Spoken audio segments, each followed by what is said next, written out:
Nobody was interested in what you were writing about in 1962 or 63. I mean, that was a war that most Americans weren't focused on at all. So where do you make that determination, really? Well, it was not interested because the Kennedy administration said, don't worry, everything's under control. It became interesting when we discovered that the claims of the government were erroneous and fraudulent, in fact. And that's where public and political interest grew in Vietnam, that somehow the government was obscuring the truth. Well, the American people became interested when the body bags started coming back. That's when we began. Draft. And there was also a draft. And that's, let me ask you this, Bill. Do you think, I think Vietnam changed America. I think, you know, before then, we were the victors in World War II. We thought there was no foe that we could not conquer. We were in the midst of the Cold War. And then after Vietnam, we began to question a lot of things, not the least of which, I mean, there was this divide between the military and the civilian population. You didn't have that before, even with the draft. Everybody felt like they had a stake in this. It seems to me since then, you know, and I think it's a very sad thing.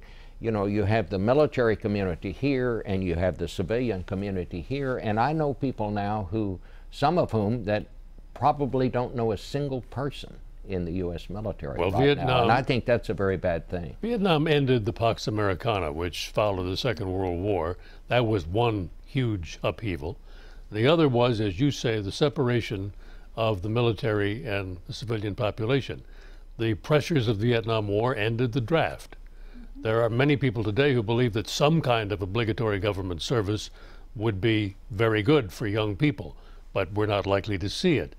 And it did set two separate classes of people apart, those who serve and those who don't. But just one point to remember, in the past, connecting those who served with the people at home were the media. It was the Ernie Piles and the reporters back into the late 19th century who made the connection. In Vietnam, we were talking earlier about going out and writing hometown stories. One of the great pleasures was to talk, and you go back to the unit and say, I got the clipping from my mom and my picture looks great. We were the connecting point.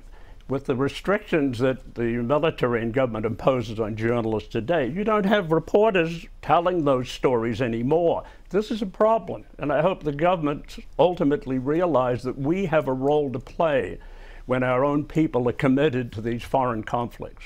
Laura, we really don't end wars, though, do we? No, one of the things that Vietnam taught me, and the reporting I did subsequently after the war, was that wars don't end. They come home and it's the women and the children who fight them. There is a war to find beauty and meaning in life again. There is sometimes a war to learn how to pick up a fork, how to tie a shoe, how to reconnect with a world that sent you to do something you never really thought you were going to do. And the aftermath of war is something that is profound. And I think while we didn't recognize the soldiers enough after Vietnam, I think one of the outrages was we blamed the war on the people who fought it, and we, in time, learned to separate the warriors from the war. Now sometimes you come home from war and you get a Super Bowl ticket or you get parades, but you still should not have to wait 10 months to get mental health support at a VA. And I think there is a tremendous amount of work that still needs to be done to help people make it home from the war. Well, some thoughts for all of us on this Memorial Day weekend. Thanks to all of you.